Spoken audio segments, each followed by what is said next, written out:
I'm Justin Davis, and this is Drone Camps RC.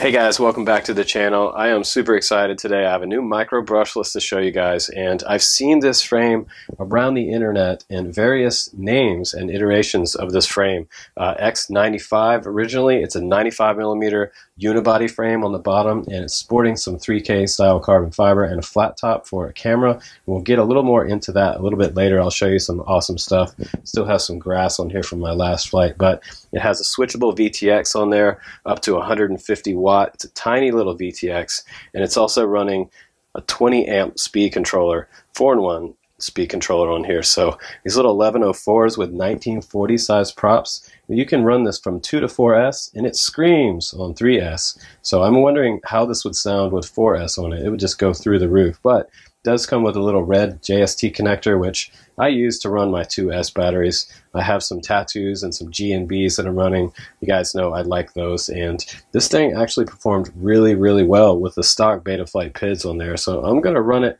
just like they gave it to me out of the box, so it's not going to run any different than if you decide to get this one for yourself. So you can kind of see what it flies like, and it's absolutely a ball of fun. So you can do some really close-in proximity flying with it, or out in some open fields, and really have a lot of fun with the power system on here. But let me go ahead and take it out to the field with you now.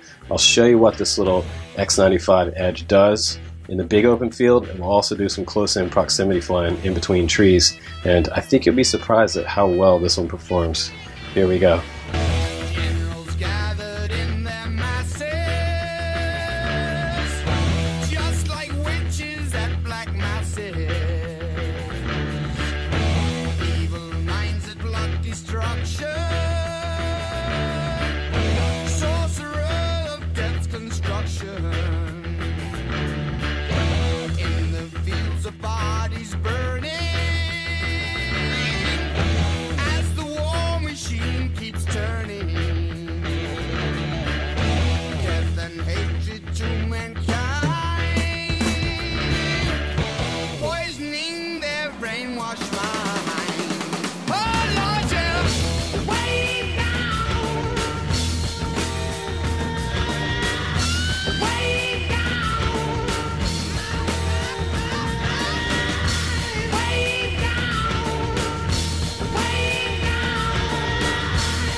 For the sins,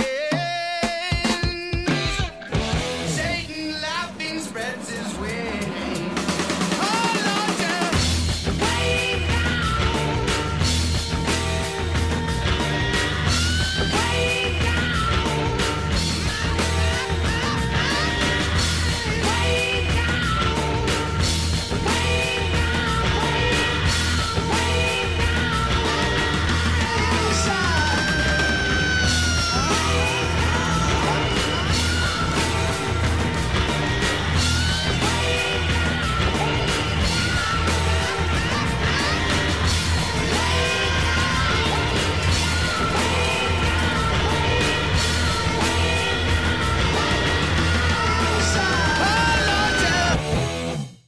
Alright guys, welcome back from the flight test. Was that thing insane or what? 2S. You can do a lot on 2S, and I'm always a big fan of going smaller with my batteries because mainly, well, they're more affordable, and you can get a lot more of them in a bag and just go out and fly, and you don't have to wait as long for them to charge. You can charge them quicker than larger batteries, and they're just a lot of fun, and they're lightweight when they crash. So a lot of times when you crash, you don't have a lot of heavy weight on the quad to really have a lot of damage on your quad when you crash. But the power system on here seems to be perfect. The 20 amp speed controller is very, very nice, and you can run DShot on that. I've already tested that in Betaflight and in BL Heli. Everything is all set up with stock configurations on here, so I didn't change a thing. You don't need my PIDs or anything. I was concerned that this had 1940 size props, and I thought maybe that we were going to have some vibes right out of the gate, especially trying out 3S, which I did, but I'm not going to recommend 3S because that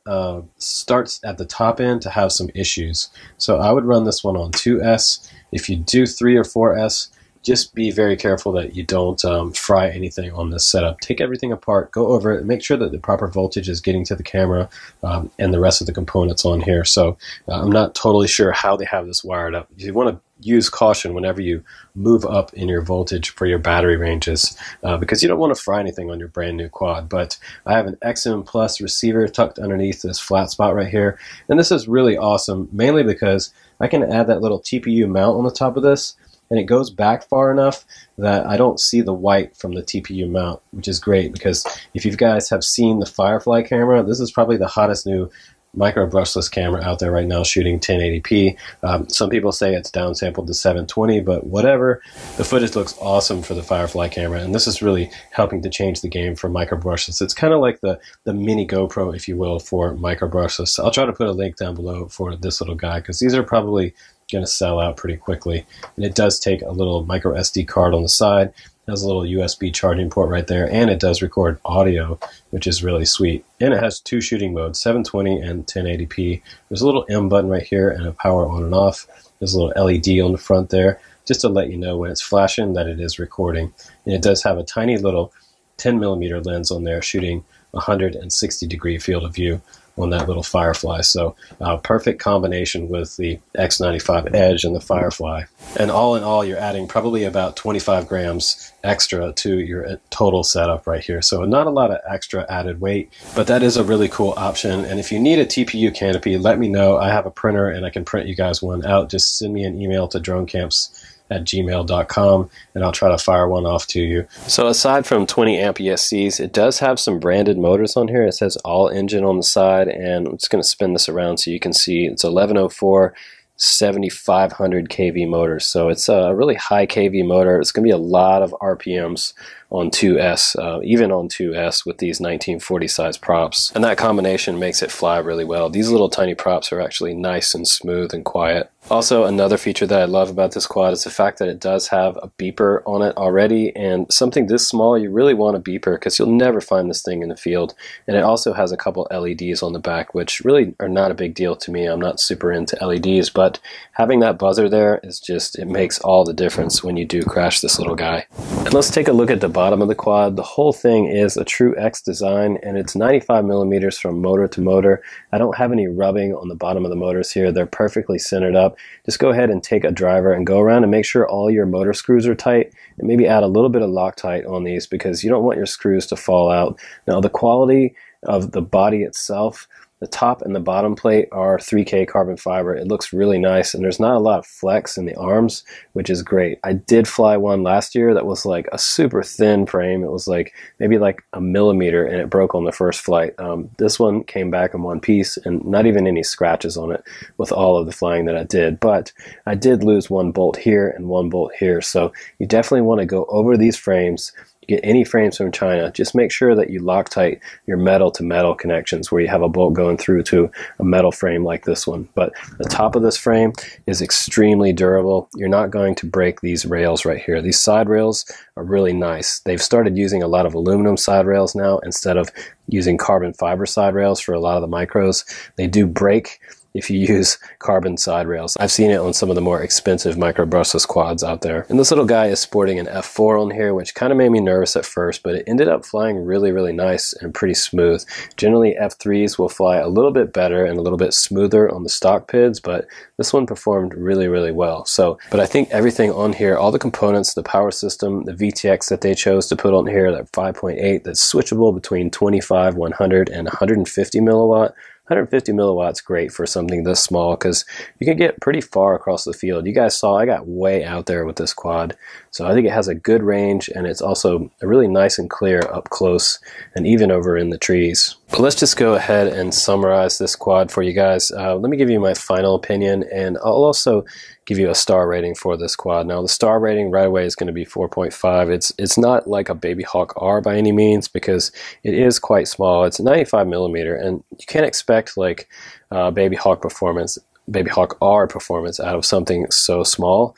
But for its size and its power system, running on 2S, this is probably the most fun you can have on a 2S quadcopter with all the durability that you want with this aluminum sidewall body and this little unibody bottom plate frame. So the price on this one is probably a little bit higher than some of the other ones out there. Right now, the kit is around $133. I think you can probably get the bind and fly one for around $150 with an Frsky receiver on there. But you know, Frsky receiver is probably about 15 extra bucks, and you don't have to build it. So that's probably the one that I would go for, is the bind and fly option. You can also bind up the FlySky receivers on these two as well. And I think there's a combo you guys can get with 2 batteries, but if you already have some 2S 450 milliamp batteries, that's probably the one that I would choose. But that's about it for this quad, guys, and I appreciate you hanging out with me and going flying with me as always on the channel. If you're looking for more drone reviews, please do subscribe, because we have tons and tons of micro brushless aerial quads, and now we're doing FPV race wings as well. So I've got some really cool reviews on the way. So keep subscribing, and please do share the video with a friend of yours. They might like to see my videos. So thanks again for watching, guys, and as always, if you see somebody that needs help in the field, please do help others. Take care, guys. I'll see you on the next one. Bye-bye.